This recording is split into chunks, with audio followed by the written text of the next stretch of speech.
course, we live in the information age. Throughout the show, I talk about Twitter, Facebook, and eNCA.com. Well, this week, government has had to handle the Gupta controversy, Guptagate as it's known, and the Madiba footage scandal. A lot of flack from the public on those various social networks and also blogs, not to forget those. Let's discuss how this has all formed over the past few weeks. Marketing expert Clive Simpkins, we drag him in every time we want to discuss something regarding Twitter and the world of Facebook. And Clive, good to have you with us, as always. The irony of Twitter is that, yes, a lot of criticism can be aimed at government, but we saw this week, even with now known as Guptagate, the International Relations Department using Twitter to get its message out. That's how it's changed over the years. You know, I always think of the old saying that if you think tiny can't have power, try sharing your bedroom with a mosquito at night. And Twitter is the mosquito. So it's really interesting how it lights the fire and journalists pile in on it. And eventually you even get the presidency getting involved in it. And I see with great interest that Zwelinzima Vavi and Kosatu, for example, all actively getting engaged with it. So it's a wonderful driver of controversy. How does government handle the fallout from this? You've often said to me personally and to those who use Twitter, it's not a one-way statement. Twitter, Facebook, blogs are a conversation, but in particular Twitter, let's focus on that. It is a conversation. How should government handle this criticism? The mistake government make at this point is they don't engage on Twitter early enough. So they should have somebody who's looking at social media, because that has become the platform that is going to ventilate issues way before print media get to them. That's their failure right now. And who do you think needs to start picking this up? Who's that credible source? Do you think, is it a governmental spokesperson? Do they need to get, as you mentioned, a social media expert in? And is social media reached a point that it has that credibility that it can be believed by those who follow, for example, government?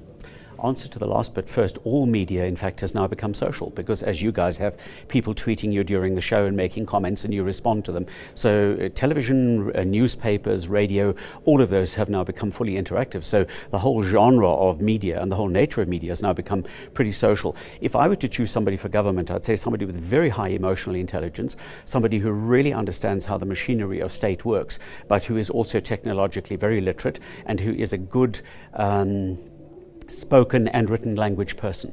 You can't go and take an existing government apparatchik or functionary and make them the social media person. It takes really specific skills not to get rattled and to engage in a mature fashion.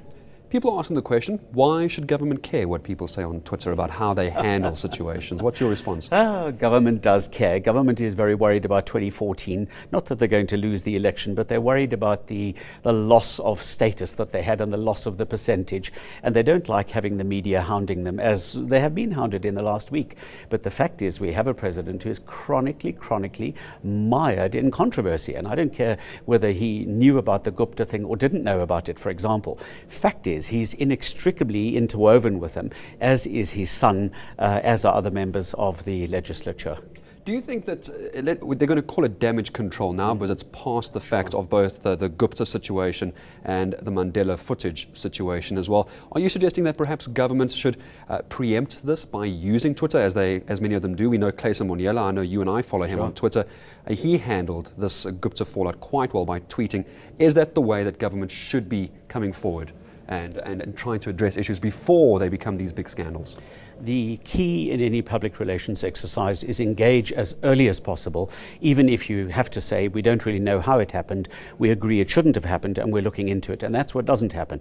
Government's first instinct typically is to go to ground and hide away, and then look and try and apportion blame, which is exactly what's happened. I mean, to go and take the ambassador who heads up protocol and have him as the fall guy is ludicrous. What it actually says is that all of these departments, defense and heaven knows what else, simply don't communicate with each other. So it's like a headless chicken and everyone's blaming everyone else. There is the argument put forward, though, as a final question, Clive, if I may, that government is not going to just randomly set out any kind of comment. It's why they have press statements. It's why we get press releases when it's been looked at, it's been discussed, and a very one-channeled version of what has happened has come out. Twitter has that danger of people jumping the gun and saying things they shouldn't. Is that perhaps not why government takes its time in coming out with something? I agree. Twitter jumps the gun radically all day, every day. Key is that government needs to go in early enough and say, yes, we acknowledge this has occurred. This is what we're doing about it right now, and we'll keep you informed. Simple three principles, cardinal in public affairs. It's not about saying it, it's about saying it quickly. Indeed. These days with Twitter. Clive, always a pleasure to have you on the show. Thank you very much. Marketing expert Clive Simpkins taking us up to our headline stories. News that moves. eNCA.com.